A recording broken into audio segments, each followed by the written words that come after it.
أعوذ بالله من الشيطان الرجيم. بسم الله الرحمن الرحيم.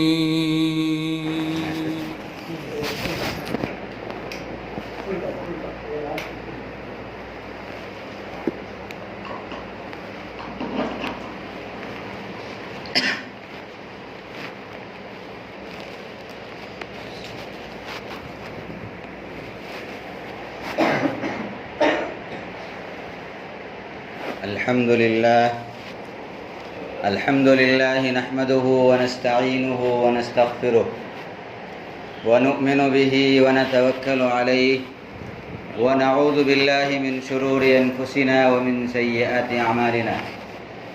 من يهده الله فلا مضل له ومن يضلله فلا هادي له، ونشهد أن لا إله إلا الله وحده لا شريك له، ونشهد أن سيدنا ومولانا محمدًا عبده ورسوله. قال الله تبارك وتعالى في القرآن المجيد: أعوذ بالله من الشيطان الرجيم. بسم الله الرحمن الرحيم. إن الدين عند الله الإسلام ومن يبتغ غير الإسلام دينا فلن يقبل منه. صدق الله العلی العظیم. معزز سامعین کرام، اللہ کے نزدیک زندگی گزارنے کا طریقہ صرف ایک ہے، اور وہ یہ ہے کہ اس کی اطاعت کی جائے، اس کی فرما برداری کی جائے.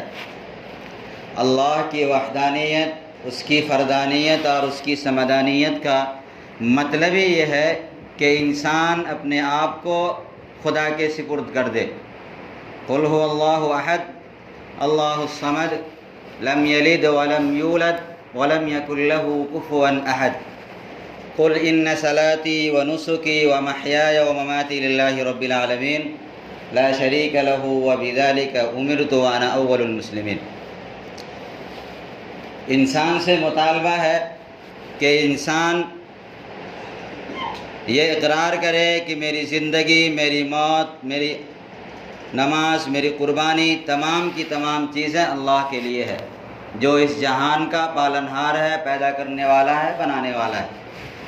اور میں اپنے اس بات کو ماننے میں، اقرار کرنے میں پہل کرنے والا ہوں، اور میں اللہ کے ساتھ کسی کو شریک اور ساجی قرار دینے والا نہیں ہوں. یہ انسان سے مطالبہ ہے، چاہے وہ کوئی بھی انسان ہو، چاہے وہ کسی مذہب کو ماننے والا ہو، کسی دھرم کو ماننے والا ہو، کسی بھی طریقے کو اپنانے والا ہو.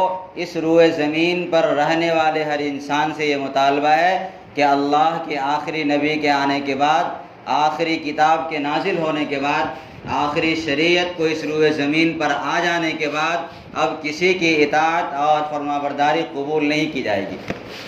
اور جو بھی اللہ اور اس کے رسول کے علاوہ کسی اور کی فرما برداری قبول کرے گا، وہ اللہ تبارک و تعالیٰ کے یہاں ذلیل و خوار ہوگا، اور اس کے لیے اللہ نے جہنم کی شکل میں اس کا بدلہ مقرر کر رکھا ہے. اس لیے انسان کو چاہیے کہ وہ اپنے رب کو اور اپنے خدا کو سمجھے، اور اللہ کو اللہ تصور کر کے، اللہ مان کر کے، اللہ جان کر کے، اور نبی کو آخری نبی مان کر کے اس کی فرما برداری کے لیے ہمہ وقت تیار رہیں. اگر ہم اور آپ اس جذبے کے ساتھ، اس یقین کے ساتھ اگر ہم اللہ کی اطاعت و فرما برداری کریں گے، اللہ کی عبادت کریں گے، رسول کی فرما برداری کریں گے، تو یقیناً اللہ تبارک و تعالی ہم سے رضامندی کا پروانہ دے گا، اور اللہ کے نبی کا بھی شفاعت ہمارے حصے میں آئے گی. اگر ہم اس کے علاوہ کسی اور کو اپناتے ہیں، کسی اور کے طریقے کو اپناتے ہیں، کسی اور کے مذہب کو اپناتے ہیں، تو یقیناً نہ تو ہمیں اس دنیا میں کامیابی ملے گی، اور نہ مرنے کے بعد ہمارے مقدر میں کامیابی ہوگی. اور اس کے لیے ہمیں ضروری ہے کہ سب سے پہلے ہم اور آپ اس جماعت کو اور اس جماعت میں رہنے والے لوگوں کی محبت اور اس کی عظمت کو اپنے دل میں بیٹھائیں. اس لیے کہ یہ دنیا امتحان گاہ ہے اور ہر کوئی امتحان سے گزر رہا ہے، چاہے وہ صبر کا امتحان ہو یا شکر کا امتحان ہو۔ اور امتحان لینے والا کہتا ہے کہ میں کیا امتحان لوں گا، امتحان دینے والا نہیں کہتا ہے۔ امتحان حال میں جو ممتحن ہوتا ہے وہ کہتا ہے کہ وقت کیا ہوگا، مضمون کیا ہوگا، اور کہاں پر اور کیسے امتحان دینا ہے، یہ ممتحن بتلاتا ہے۔ اور ان تمام چیزوں کو انسان کے ذہن میں داخل کرنے کے لیے اور سمجھانے کے لیے ضرورت تھی کہ ایک ایسے ماڈل کو اور ایک ایسی شخصیت کو اس روئے زمین پر نازل کی جائے جو انہی میں سے ہو۔ اور اللہ تبارک و تعالیٰ نے آخری نبی کے ذریعے آئیڈیل کو ہمارے درمیان بھیجا اور یہ بتلا دیا کہ اس کی زندگی صبر کے ساتھ بھی ہے، اس کا امتحان صبر کے ساتھ بھی ہے اور شکر کے ساتھ بھی ہے۔ دونوں زندگی کا مجموعہ اور آئیڈیل اللہ تبارک و تعالیٰ نے اپنے آخری پیغمبر اور آخری نبی کے ذریعے ہمارے سامنے پیش کر دیا کہ اگر تمہیں صبر کا امتحان دینا ہے تو نبی کی زندگی کو دیکھو، اگر شکر کا امتحان دینا ہے تو نبی کی زندگی کو دیکھو، اس لیے کہ وہ دونوں زندگی کا مجموعہ ہے۔ اور اللہ تبارک و تعالیٰ نے اس کے نقش قدم پر چلنے کے لیے اپنے قرآن کریم کے اندر فرمایا لَقَدْ كَانَ لَكُمْ فِي رَسُولِ اللَّهِ أُسْوَةٌ حَسَنَةٌ، کہ یقیناً اللہ کے رسول کی زندگی میں تمہارے لیے اپنی زندگی گزارنے کا نمونہ ہے۔ اور یہ ہمیں زندگی گزارنے کا طریقہ اور نبی کی اطاعت، نبی کی فرما برداری، نبی کی محبت اور نبی کا آداب اگر ہمیں کسی در سے مل سکتا ہے تو وہ در صحابہ کرام رضی اللہ تعالیٰ عنہم اجمعین کا در ہے۔ اگر صحابہ نہیں ہوتے تو یقیناً ہمیں آداب نبی معلوم نہیں ہوتا، اگر صحابہ نہیں ہوتے تو اطاعت رسول ہمیں معلوم نہیں ہوتا، اگر صحابہ نہیں ہوتے تو حب رسول ہمیں معلوم نہیں ہوتا۔ اگر ہمیں، اور شیخ التفسیر حضرت مولانا احمد علی لاہوری رحمۃ اللہ علیہ لکھتے ہیں کہ اگر اس آیت کی ذیل میں کہ اگر کسی اور بیٹے کے اندر ادب نہ ہو تو اپنے باپ سے فیض حاصل نہیں کر سکتا ہے، اگر کسی مرید کے اندر ادب نہ ہو، اطاعت نہ ہو، فرما برداری نہ ہو، محبت نہ ہو تو وہ اپنے شیخ سے کوئی فیض حاصل نہیں کر سکتا ہے۔ اس کے لیے ضروری ہے کہ ہمیں آداب نبی کو بھی جاننا ہے، اطاعت رسول کو بھی جاننا ہے اور حب نبی کو بھی سمجھنا ہے۔ اطاعت آداب رسول اگر ہمیں دیکھنی ہے تو ہمیں صحابہ کے دربار پر حاضر ہونا ہوگا، ان کے طریقہ کو دیکھنا ہوگا۔ جب اللہ کے نبی علیہ الصلوۃ والسلام مکہ مکرمہ سے ہجرت کر کے مدینہ منورہ پہنچتے ہیں، یثرب جو بیماریوں کا گھر تھا، نبی کے جانے کے بعد وہ منورہ ہو گیا، تمام بیماریاں وہاں سے ختم ہو گئی۔ اور اللہ کے نبی علیہ الصلوۃ والسلام نے صحابہ سے فرمایا کہ میرے اونٹنی کے رسی کو چھوڑ دو، یہ جہاں بیٹھ جائے گی میرا ٹھکانہ اور میرا ٹھہرنا وہاں ہو جائے گا۔ اور یہ اونٹنی چلتے چلتے ہم اور آپ سب کو معلوم ہے کہ سیدنا حضرت ابو ایوب انصاری کے گھر پر جا کر رکتی ہے۔ اور اس کے ذیل میں لوگوں نے لکھا ہے، اس سے پہلے ایک بادشاہ تھا جس کا نام تبہ ہے، وہ دو روایتیں اس کے سلسلے میں ملتی ہے۔ ایک، وہ سیر کرتے ہوئے مکہ مکرمہ کے قریب پہنچتا ہے، اور دوسری روایت یہ ہے کہ وہ دنیا کو فتح کرتے ہوئے مکہ مکرمہ تک پہنچتا ہے، وہاں پہنچ کر کے پڑاؤ ڈالتا ہے، اور پڑاؤ ڈالنے کے بعد مکے والے سے کہتا ہے کہ تم مجھ سے جنگ کرو، میں تم سے جنگ کرنے آیا ہوں تاکہ میں اس ملک کو اور اس آبادی کو فتح کروں۔ شام کا وقت ہوتا ہے تو دیکھتے ہیں کہ وہاں کے لوگ کھانے لے کر کے، مہمان آئے ہوئے ہیں، کھانے لے کر کے ان کے خیمے تک پہنچتے ہیں۔ تبہ جو لڑنے کے لیے آیا تھا وہ پریشان ہو گیا، میں اس سے لڑائی کے لیے کی بات کیا ہوں، لیکن یہ کھانے کے لیے، مہمان نوازی کے لیے آ رہے ہیں۔ وہ پریشان ہوتا ہے اپنے قوم کے اندر، اپنی جماعت میں جو سب سے بڑا عالم ہے اس سے معلوم کرتا ہے کہ معلوم کرو کہ یہاں کی خصوصیت کیا ہے۔ وہ اپنی کتابوں کو دیکھتا ہے اور وہ کہتا ہے کہ آپ اس ملک کو اور یہاں کی لوگوں کو فتح نہیں کر سکتے، یہاں سے آپ جنگ نہیں کر سکتے، اس لیے کہ اللہ تبارک و تعالیٰ نے یہاں کے لوگوں کے اندر مہمان نوازی رکھ دیا ہے،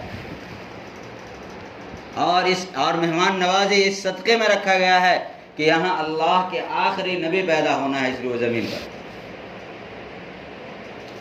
یہ سننے کے بعد وہ جو بادشاہ تھا وہ ایک مکان تعمیر کرتا ہے 2 منزلہ، اور وہ کہتا ہے کہ ہو سکتا ہے کہ میری زندگی میں وہ آخری نبی نہ آئے، لیکن جب وہ آ جائے تو یہ مکان اس کے لیے تحفہ ہے میری طرف سے۔ اور وہ چابی اس مکان کی کسی کو دے دیتا ہے۔ وہ چابی ہوتے ہوتے سیدنا ابو ایوب انصاری تک پہنچی تھی۔ جب گھر میں داخل ہوتے ہیں، آداب نبی کو ہمیں سمجھنا ہے۔ اللہ کے نبی علیہ الصلوۃ والسلام کو کہا جاتا ہے کہ آپ اوپر میں آرام کر لیجئے، ہم لوگ نیچے میں رہ جاتے ہیں۔ اللہ کے نبی کہتے ہیں کہ نہیں، ہمیں نیچے میں آرام کرنا ہے۔ اللہ کے نبی آرام کے لیے لیٹ جاتے ہیں۔ حضرت ابو ایوب انصاری اور ان کی اہلیہ رات بھر دیوار سے لگ کر کھڑے رہتے ہیں اور صبح کرتے ہیں کہیں ایسا نہ ہو کہ میرا پیر وہاں چلا جائے جہاں اللہ کے آخری نبی آرام فرما رہے۔ یہ آداب نبی ہے۔ نبی کے ادب ان کے دلوں میں کتنا تھا، نبی کی فرما برداری ان کے دلوں میں کتنا تھا، یہ ہمیں سمجھنا ہے۔ اسی لیے کہا گیا ہے کہ اگر آداب نبی معلوم کرنا ہے تو اللہ کے نبی کے جو صحابہ ہیں ان کے دربار سے ہمیں معلوم کرنا ہوگا۔ اگر وہ نہیں ہوتے تو آج اس دنیا میں کوئی رونق نہیں ہوتی۔ ہمیں معلوم نہیں ہوتا کہ آداب نبی کیا ہے۔ اطاعت رسول اگر ہمیں سمجھنی ہے تو صحابہ کرام کو سمجھنا پڑے گا کہ اللہ کے نبی ممبر پر جلوہ افروز ہے۔ ایک صحابی کھڑے ہوتے ہیں مجلس کے درمیان، اللہ کے نبی کہتے ہیں کہ اجلس، بیٹھ جاؤ۔ ایک صحابی مسجد کے دروازے پر ابھی داخل ہوتا ہے، وہ وہی بیٹھ جاتا ہے، اور لوگ کہتے ہیں کہ اللہ کے نبی نے تمہیں اس کا حکم نہیں دیا ہے۔ وہ صحابی کہتے ہیں کہ اللہ کے نبی کا حکم میرے کانوں تک آئے اور یہ ہو نہیں سکتا ہے کہ میں ان کی اطاعت اور فرما برداری نہ کروں۔ حب نبی اگر سمجھنا ہے تو ہمیں صحابہ کے دربار پر حاضر ہونا پڑے گا۔ حضرت ابوبکر صدیق رضی اللہ تعالیٰ عنہ کا زمانہ 2 سال کا ہے، حضرت عمر 11 سال یا 10 سال کی خلافت کا دور ہے، حضرت عثمان اسی طریقے سے یہ چاروں خلفاء کا جو دور ہے وہ 30 سال کا ہے، اور حضرت معاویہ رضی اللہ تعالیٰ عنہ کا جو دور خلافت ہے، دور حکومت ہے، وہ 19 سال کا ہے۔ 50 سال کے عرصہ گزر گیا نبی کے۔ حب نبی 50 سال کا زمانہ گزر گیا، جب آخری وقت حضرت معاویہ رضی اللہ تعالیٰ عنہ کا آتا ہے۔ حضرت معاویہ رضی اللہ تعالیٰ عنہ وصیت کرتے ہیں اور ایک ڈبے کی شکل میں دیتے ہیں کہ یہ جب میں مر جاؤں تو میرے آنکھوں پر یہ چیز رکھ دینا۔ صاحب جو لوگ ان کے پاس تھے وہ معلوم کرتے ہیں کہ یہ ہے کیا۔ حضرت معاویہ رضی اللہ تعالیٰ عنہ کہتے ہیں کہ اللہ کے نبی کے ہاتھوں سے اترا ہوا ناخن ہے، جو کبھی اللہ کے نبی نے اتارے تھے، میں اسے رکھ لیا تھا۔ حب نبی 50 سال کا زمانہ گزر گیا ہے، لیکن وہ چیز محبت کی وجہ سے اللہ کے نبی کے جو صحابی تھے وہ اپنے پاس رکھے ہوئے تھے۔ اسی لیے لوگوں نے کہا ہے کہ اگر صحابہ نہ ہوتے تو آج کچھ نہ ہوتا۔ یہ لوگوں نے کہا ہے اس لیے کہ ہم اور آپ بہت چھوٹے ہیں۔ اللہ کے نبی نے اس سے بڑی باتیں کہی۔ جب پہلی جنگ کے لیے اللہ کے نبی میدان میں جاتے ہیں، رات کا وقت ہوتا ہے، خیمہ لگتا ہے، تمام صحابی اپنے اپنے خیمے میں آرام کرنے کے لیے چلے جاتے ہیں۔ اللہ کے نبی علیہ الصلوۃ والسلام خادم کو کہتے ہیں کوئی آئے تو اسے آنے نہ دینا، لیکن اگر ابوبکر رضی اللہ تعالیٰ عنہ آئے تو انہیں روکنا بھی نہیں۔ حضرت ابوبکر صدیق رضی اللہ تعالیٰ عنہ آتے ہیں، حاضر ہوتے ہیں خیمے میں، دیکھتے ہیں کہ اللہ کے نبی علیہ الصلوۃ والسلام کا سر مبارک زمین پر ہے اور سجدے کی حالت میں ہے، اور سجدے کی جو جگہ ہے وہ آنسوؤں سے پورا وہ ریتیلی زمین پورا بھگ چکا ہے اور پورا تر ہو چکا ہے۔ اللہ کے نبی علیہ الصلوۃ والسلام اس سجدے کی حالت میں اللہ تعالیٰ سے یہ کہتے ہیں کہ اللہ یہ 313 جس کو لے کر کے میں آیا ہوں، ان کے پاس کپڑے نہیں تھے، ان کے پاس پیروں میں چپلیں نہیں تھی، ان کے پاس لڑنے کے لیے ہتھیار نہیں تھے، کھانے کے لیے کھانے نہیں تھے۔ میں نے کہا چلو، یہ چل دیے ہیں۔ میں نے کہا بیٹھ جاؤ، یہ بیٹھ گئے ہیں۔ میں نے کہا اٹھ جاؤ، یہ اٹھ گئے ہیں۔ میں نے کہا اپنے سر کو کٹا دو، یہ کٹانے کے لیے آ گئے ہیں، یہ کٹ جائیں گے۔ لیکن تیرا محبوب اپنی زبان سے ایک بات کہہ رہا ہے کہ اگر یہ نہ رہے تو قیامت کی صبح تک تیرا نام لینے والا اس زمین پر کوئی نہیں ہوگا۔ اس لیے ہمیں صحابہ کی زندگی کو سمجھنا ہے کہ صحابہ کا مرتبہ اسلام کو پھیلانے میں اور اسلام کو یہاں تک پہنچانے میں اور اسلام کی برتری کے لیے اور اسلام کی نشر و اشاعت کے لیے اور پھیلانے کے لیے صحابہ نے اپنی زندگی کا کتنا حصہ اس دین کے لیے دے دیا۔ آج ہم اور آپ تھوڑی سی محنت کرتے ہیں، تھوڑی سی مشقت کرتے ہیں، تھوڑی سی رکعتیں پڑھ لیتے ہیں اور تھوڑا سا عمل کر لینے کے بعد یہ سمجھتے ہیں کہ ہم بہت بڑا کام کر رہے ہیں، ہم بہت بڑی محنت کر رہے ہیں۔ میرے بھائی و دوستو، ہمیں سمجھنا ہوگا اس جماعت کو جس جماعت کو اللہ تبارک و تعالیٰ نے اس دنیا میں رہنے والوں کے لیے نمونہ بنایا، اور اس نمونہ کو سمجھ کر کے، اس کی زندگی کو جان کر کے، اس کی زندگی کو پہچان کر کے، سمجھ کر کے ہمیں اس کے نقش قدم پر اپنی زندگی کو آگے بڑھانا ہے، اور اس جیسی محبت، اس جیسی آداب اور اس جیسی اطاعت ہمیں اپنے اندر بھی پیدا کرنا ہے، تاکہ کل قیامت کے دن ہمارا بھی نام ان جیسی لوگوں میں آ جائے۔ اللہ تبارک و تعالیٰ نے انسانوں کی بھلائی کے لیے اور رہبری کے لیے اس نبی کو نازل کیا تھا، لیکن ہم اور آپ اس دنیا کی چکا چوند زندگی میں جب آنکھیں کھولے، دنیا کی حقیقتوں سے ہمیں سامنا ہوا، دنیا کی تمام چیزیں ہمیں اپنی طرف دعوت دینے لگی، تو ہم اور آپ اللہ سے کیے ہوئے اس وعدے کو بھلا بیٹھے جو ہم اور آپ نے اپنے پیدا ہونے سے کئی سو سال پہلے اللہ سے کر رکھے تھے۔ قالوا بلا شہیدنا، نے کہا تھا، اللہ تبارک و تعالیٰ نے ہم سے ایک معاہدہ کیا تھا اس دنیا میں آنے سے پہلے، ہم سے ایک اقرار لیا تھا کہ دنیا میں جا کر کے تم کس کی اطاعت کرو گے، فرما برداری کرو گے، تمہارا رب کون ہوگا؟ تو ہم اور آپ سب نے مل کر کے یک زبان ہو کر کے کہا تھا کہ آپ ہی ہمارے رب ہیں، ہم آپ ہی کی اطاعت و فرما برداری کریں گے۔ لیکن جب ہم اس دنیا میں آئے اور اس دنیا کی رنگینیوں کو دیکھا، اس دنیا کی عیش و آرام کو دیکھا، اس دنیا کی چکا چوند زندگی کو دیکھے، تو ہم اپنے کیے ہوئے وعدے کو فراموش کر بیٹھے اور اس طریقے سے بھلا بیٹھے اور اس طریقے سے فراموش کر بیٹھے کہ ہمیں معلوم ہی نہیں کہ ہمیں اس دنیا میں سے جانا ہے اور اپنے کیے کا حساب دینا ہے۔ آج یہ دنیا کی ساری رونقیں، یہ دنیا کے سارے کارخانے، زمین و آسمان، چاند ستارے، جانور، درندے پرندے، جتنی بھی چیزیں اللہ کی مخلوقات ہے، اللہ تبارک و تعالیٰ نے تمام کی تمام مخلوقات کو ہمارے اور آپ کے فائدے کے لیے پیدا فرمایا اور ہمیں اپنے کے لیے پیدا فرمایا ہے۔ لیکن آج اور ہم اور آپ اللہ تبارک و تعالیٰ کے فرمان کے اعتبار سے ہمیں الٹا کرنے کے لیے تیار ہے، اور ہم اپنی زبان سے نہیں بلکہ ہم اپنے عمل سے اللہ کو یہ کہتے ہیں کہ دنیا کی ساری چیزیں اور ہم دنیا کی ساری چیزوں کے لیے پیدا کیے گئے، دنیا کی ساری نعمتوں کو حاصل کر لینا اور اللہ کی اطاعت کو چھوڑ دینا، یہ ہمارا عمل اور کردار ہو چکا ہے۔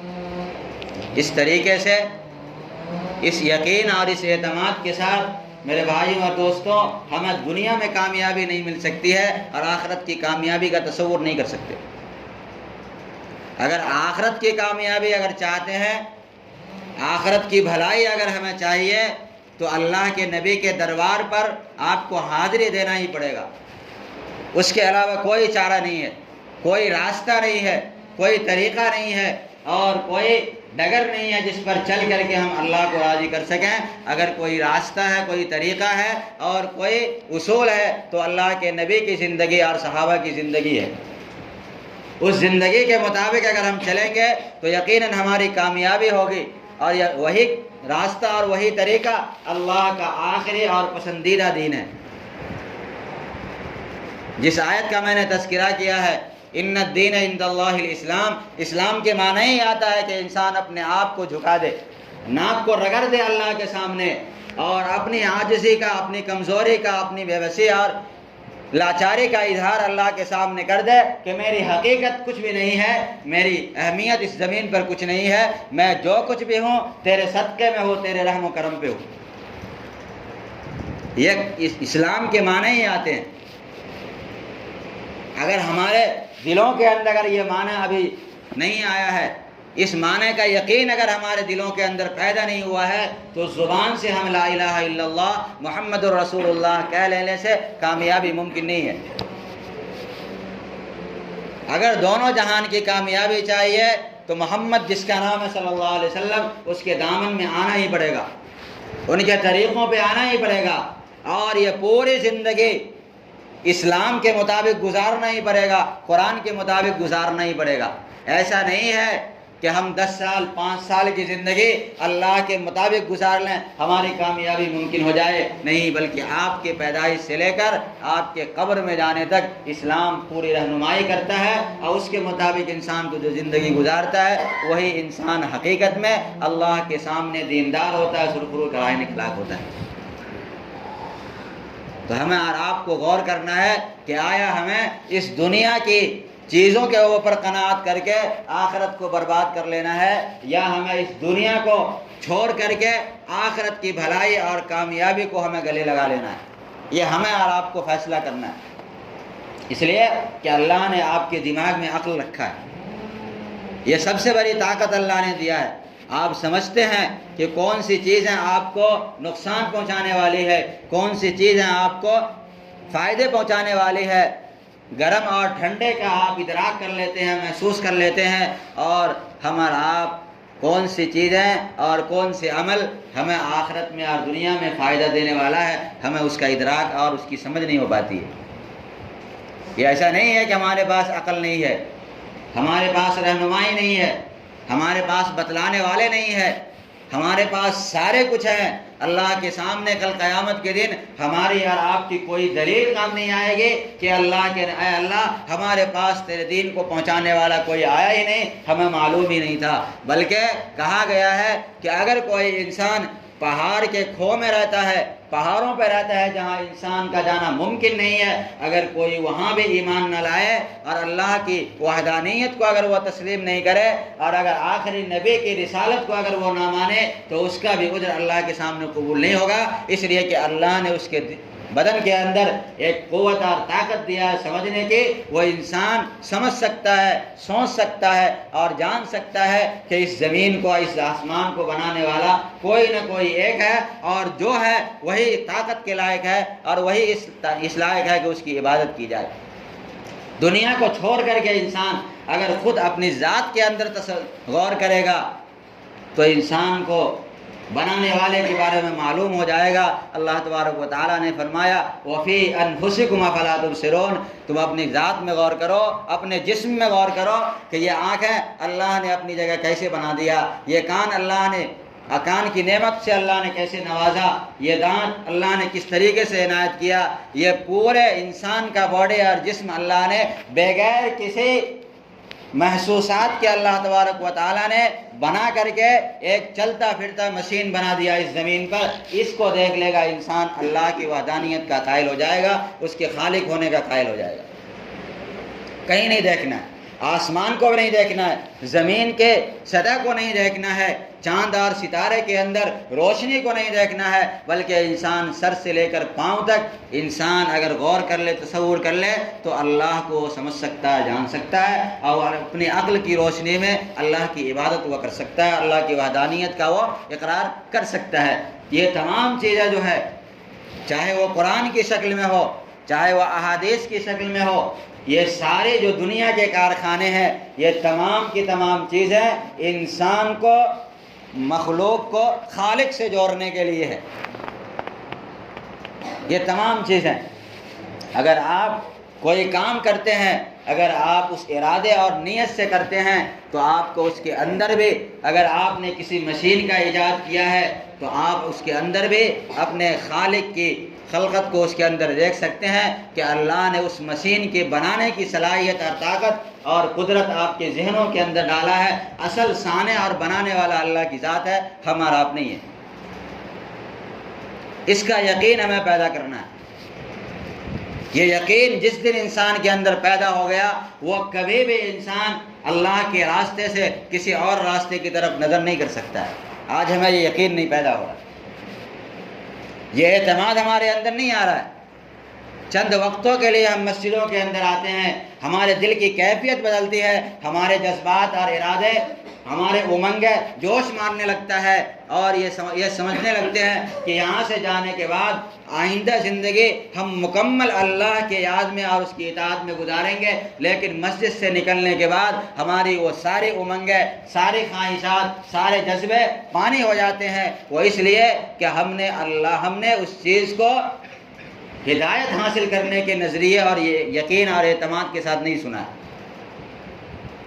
یہ کیفیت ہمیں پیدا کرنا ہے، یہ ہمارے دلوں کے اندر یہ اخلاص پیدا ہونا ہے کہ جو بھی اللہ اس کے رسول کی زبانی باتیں ہوگی، ان کے متعلق باتیں ہوگی، چاہے ہمارا دنیا کا کتنا بھی نقصان ہو جائے، چاہے دنیا کا کتنا بھی ہمیں گھاٹا سہنا پڑ جائے، لیکن ہم اللہ اس کے رسول کے واسطے سے اور ان کی باتوں سے نہیں ہٹ سکتے۔ یہ یقین پیدا کرنا ہے۔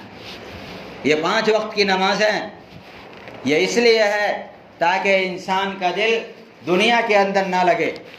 اگر کچھ دیر کے لیے دنیا کے معاملات میں انسان جائے، جیسے ہی اللہ کے وقت آئے، نماز کا وقت آئے، انسان بھاگ کر کے اللہ کے گھر میں آئے، اپنے دل کے اوپر لگے ہوئے گندگی کو توبہ کے ذریعے، اللہ کے ذکر کے ذریعے دھو لے، تاکہ انسان کا دل دوبارہ، انسان کا ایمان دوبارہ تازہ ہو جائے اللہ کو یاد کر کے۔ یہ 5 وقت کی نماز ہے اسی لیے، اور ایسے وقت اللہ نے رکھا ہے جو وقت غفلت کا ہے۔ ہر وقت جو نماز کا وقت ہے، وہ چاہے وہ فجر کا وقت ہو، انسان کے سونے کا وقت ہے، دوپہر کا وقت ہو اور عصر کا وقت ہو، انسان کو بازاروں میں اور کھیتوں اور کھلیانوں میں جانے کا وقت ہے، یہ غفلت کا وقت ہے۔ مغرب کا وقت ہے، انسان کھیتوں سے آتا ہے، تھک جاتا ہے، انسان کو غفلت کا وقت ہے۔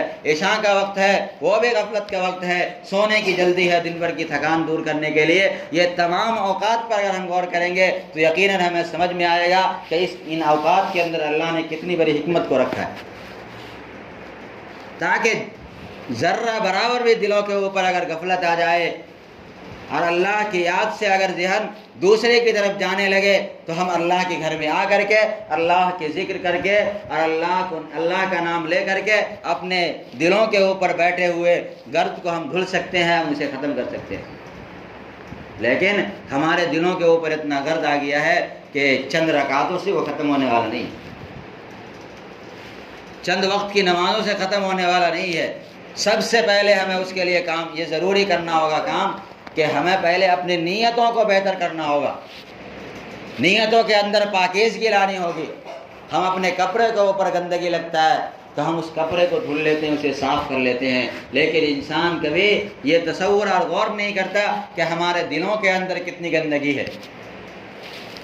ہم بظاہر دنیا کے سامنے، ہم کسی مورتی کے سامنے، کسی صنم کے سامنے ہم سر نہیں جھکاتے ہیں، لیکن کبھی ہم نے اور آپ نے غور کیا ہے کہ ہمارے دلوں کے اندر کتنی مورتیاں ہیں۔ عزت کی مورتی الگ ہے، شہرت کی مورتی الگ ہے، دولت کا صنم الگ ہے۔ ہر ایک پجاری ہر ایک چیز کے مورت ہمارے دلوں کے اندر بسا ہوا بت ہے۔ پہلے ہم اپنے دل سے ان بتوں کو نکالیں، عزت کے بتوں کو نکالیں، شہرت کے بتوں کو نکالیں۔ ہم مسجدوں میں آتے ہیں تو اپنی حیثیت اور اعتبار سے اپنی جگہ کو پسند کرتے ہیں کہ ہم یہاں کھڑے نہیں ہو سکتے، ہماری عزت نہیں ہے۔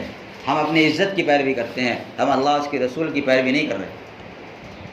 ہم کسی مجلس میں جاتے ہیں، اپنی عزت کو دیکھتے ہیں، اپنی شہرت کو دیکھتے ہیں کہ ہماری حیثیت یہاں جانے کی نہیں ہے۔ اگر غریب کے یہاں کوئی دعوت مل جائے، ہماری حیثیت نہیں ہے جانے کی۔ ہم اللہ اس کے رسول کی اطاعت نہیں کرتے، بلکہ اپنے دلوں کے اندر جو ہماری عزت ہے، ہم اس کے بت کے اندر اپنے سر کو جھکا رہے ہیں۔ اس لیے کہا گیا ہے کہ انسان کو جس طریقے سے ظاہر کو پاک کرنے کی ضرورت ہے، اس سے پہلے انسان اپنے باطن کو پاک کرے۔ باطن کو پاک کیسے کیا جائے گا؟ ان تمام چیزوں کو توبہ کے ذریعے پاک کرنا ہے۔ نیت کے اندر اخلاص لا کر کے پاک کرنا ہے، شرک اور کفر سے اپنے دلوں کو پاک کرنا ہے، گندی چیزوں سے اپنے دلوں کو پاک کرنا ہے۔ آج ہم بازاروں میں جاتے ہیں، ہماری نظریں ہزاروں گناہ کر کے آ جاتی ہے، ہمیں احساس تک نہیں ہوتا۔ ہم گھروں میں رہتے ہیں، ہزاروں غلط چیزیں سن کر کے ہمارا کان گناہ کر لیتا ہے، ہمیں احساس تک نہیں ہوتا ہے۔ آج ہم بازاروں میں ہوتے ہیں، ہماری زبانیں جھوٹ بول کر کے، چغلی کر کر کے، گالی دے کر کے اور برے بھلا کہہ کے ہماری زبانیں گندی ہو جاتی ہیں، ہمیں احساس تک نہیں ہوتا ہے۔ ہمیں ان کا احساس پیدا کرنا اپنے دلوں کے اندر، اور ہر وقت یہ غور کرتے رہنا ہے کہ ہمارا کوئی قدم ایسا نہ ہو کہ اللہ اس کے رسول کے خلاف اٹھ جائے، ہمارا کوئی بول ایسا نہ ہو کہ اللہ اس کے رسول کے خلاف ہو جائے، ہمارا کوئی سننا ایسا نہ ہو کہ اللہ اس کے رسول کی ناراضگی اس کے ذریعے ہو جائے، ہماری آنکھیں کوئی ایسی چیز کو نہ دیکھے جس سے اللہ اس کے رسول ہم سے ناراض ہو جائے۔ ہمیں یہ غور کرتے رہنا ہے، فکر کرتے رہنا ہے صحابہ کرام کیوں ایسے بنے۔ انہوں نے اپنی پوری زندگی کو اللہ اس کے رسول کی مرضی کے مطابق جہاں تک ممکن ہو سکا گزارنے کی کوشش کی، اس کے لیے چاہے انہیں کتنی بڑی قربانی دینا پڑے، انہوں نے کبھی بھی اس سے منہ نہیں موڑا۔ آج بھی ہمیں ہمارے نزدیک، ہمارے پاس جس کتاب کو ہم پڑھتے ہیں اسی کتاب کو صحابہ کرام بھی پڑھتے تھے۔ آج ہم جس کلمے کی دعوت دیتے ہیں، اللہ کے رسول بھی اسی کلمے کی دعوت دیتے تھے۔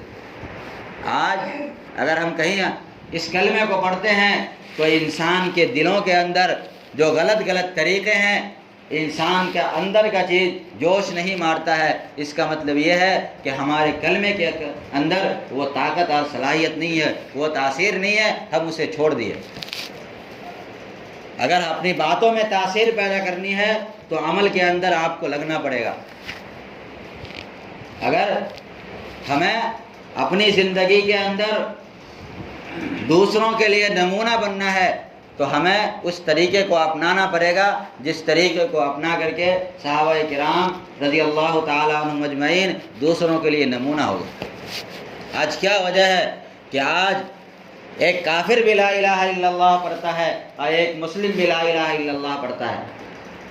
اللہ کے نبی علیہ الصلوۃ والسلام جب پہلی دعوت کے لیے نکلے ہیں اور لوگوں کو دعوت دیے ہے، دعوت دینے کے بعد جس کلمے کو آج ہم پڑھتے ہیں اسی کلمے کو اللہ کے نبی نے پڑھا تھا اور دہرایا تھا، لیکن اس کلمے کی پڑھنے کے اندر وہ طاقت تھی جو دنیا کے کسی بم کے اندر طاقت نہیں ہے۔ آخر کیوں؟ اس کے پیچھے ایک عمل تھا، ایک پوری زندگی تھی۔ اس کلمے کو سننے کے بعد، اس کلمے کی حقیقت کو وہ لوگ سمجھتے تھے کہ اس کلمے کو پڑھنے کے بعد ہمارے اوپر کتنی بڑی ذمہ داری آ جائے گی، اس کو وہ سمجھتے تھے۔ آج ہم روزانہ پڑھتے ہیں اس کلمے کو، لیکن اس کلمے کی حقیقت سے ہم واقف نہیں ہیں۔ ہمیں اس کلمے کی حقیقت کو سمجھنا ہے۔ اس کلمے کو پڑھ لینے کے بعد انسان کی اپنی مرضی نہیں رہتی ہے، اب اللہ کی مرضی ہو گئی، رسول اللہ کی مرضی ہے، اللہ اس کے رسول کے بتائے ہوئے راستہ اس کے لیے ضروری ہے، اس کے علاوہ کوئی چارہ نہیں ہے۔ جب تک انسان کلمے کا اقرار نہ کر لے، اس کا ذکر نہ کر لے، آزاد ہے چاہے وہ جس کی بھی پوجا کرے، جس کی بھی عبادت کرے، لیکن کلمہ پڑھ لینے کے بعد انسان اللہ اس کے رسول کے حوالے ہو گیا۔ اگر اسے قدم اٹھانا بھی ہے تو رسول اللہ کی سنت کے مطابق اٹھانا ہوگا، اگر اسے سونا بھی ہے تو رسول اللہ کے مطابق سونا ہوگا، اگر اسے کھانا بھی ہے تو رسول اللہ کے طریقے کے مطابق کھانا ہوگا۔ اب ہماری کوئی بھی اس کے اندر عمل دخل نہیں ہے، ہم اپنی زندگی کو اللہ اس کے رسول کے حوالے کر دیے ہیں، وہ ان کے بتائے ہوئے طریقوں پر چلیں گے تو حقیقت میں ہم اس کلمے کی حقیقت کو سمجھتے ہیں۔ اگر اس طریقے پر نہیں چلتے ہیں تو یقیناً ہم اللہ کے کلمے کی حقیقت سے ہم ناواقف ہیں، ہم نہیں سمجھتے۔ اس کلمے کو سمجھنا ہوگا۔ ہمیں سمجھنے کے لیے مدارس ہے، مکاتب ہے، خانقاہیں ہیں، جماعت کا کام ہے، یہ ساری محنت ہے جو دنیا میں ہو رہی ہے، یہ ساری کی ساری محنت ہے صرف اور صرف اس لیے ہو رہی ہے تاکہ انسان کلمے کی حقیقت کو سمجھ لے۔ یہ جو لفظ ہے لا الہ الا اللہ اور محمد الرسول اللہ، یہ اس دنیا کا خلاصہ ہے، انسان کا خلاصہ ہے۔ انسان اس دونوں کلمے کا مطلب سمجھ لے حقیقت کو دل میں بیٹھا لے، وہ دنیا بھی اس کا غلام اور آخرت بھی اس کے لیے کامیاب ہے۔ اگر اس کلمے کی حقیقت کو ہم اپنے اندر نہیں اتارے تو نہ ہمیں اس دنیا میں سکون ملے گا اور نہ مرنے کے بعد سکون کا تصور اور یقین نہیں کر سکتے ہیں، اس لیے کہ آخرت کے اندر جو فیصلہ ہونا ہے اور جو کامیابی ملنے ہیں وہ صرف اور صرف انہی کو ملے گی جو اس کلمے کی حقیقت کو سمجھ کر کے اور اس کے مطابق زندگی گزارے ہوں گے۔ جنہوں نے اس کلمے کی حقیقت کو نہیں سمجھا ہے، وہ دل میں آیا نماز پڑھ لیے، دل میں آیا گانا سن لیے، دل میں آیا گناہ کر لیے، اگر اس طریقے سے ہے تو اس طریقے سے ایمان نہیں ہے، یہ اسلام نہیں ہے۔ اسلام کا مطلب یہ ہے کہ اللہ تبارک و تعالیٰ نے فرمایا ادخلوا فی السلم کافہ، کہ مکمل طریقے پر اسلام میں داخل ہو جاؤ۔ مکمل طریقے سے معلوم ہے جب سے آپ کے اوپر اللہ کا احکام نافذ ہوا ہے، آپ اللہ کے احکام کے مکلف ہوئے ہیں، یعنی بالغ ہوئے ہیں، اس وقت لے کر کے آخری سانس تک اللہ کی مرضی کے مطابق گزاریں گے۔ ادخلوا فی السلم کافہ کے معنی کے اندر داخل ہے۔ اگر اس کے اندر آپ کہیں بھی کمی کریں گے، کوتاہی کریں گے، چاہے وہ عبادات میں ہو، چاہے معاملات میں ہو، چاہے اخلاقیات میں ہو، چاہے معاشرت میں ہو، چاہے جو بھی زندگی ہو، یہ تمام کی تمام زندگی میں آپ کو اللہ اور اس کے رسول کی اطاعت کرنی پڑے گی، اس کے علاوہ کوئی چارہ نہیں۔ عبادت بھی اللہ کے مطابق، رسول اللہ کے مطابق، معاملات بھی اللہ اس کے رسول کے مطابق، اخلاق بھی اللہ اس کے رسول کے مطابق، اور معاشرت کے اندر، سماج کے اندر ہمیں کیسے رہنا ہے یہ بھی اللہ اس کے رسول کے مطابق ہمیں گزارنا پڑے گا۔ یہ تمام چیزیں اللہ کے نبی علیہ الصلوۃ والسلام نے اس دنیا میں کر کے اس دنیا سے رخصت ہوئے ہیں اور اپنے پیچھے ایک جماعت چھوڑ کر کے گئے ہیں جو اس کام کو آگے بڑھائے، اور ہم تک یہ دین اور یہ کام پہنچا ہے، اور قیامت تک یہی دین اور یہی کام جاری رہے گا۔ کوئی نیا مذہب، نئی شریعت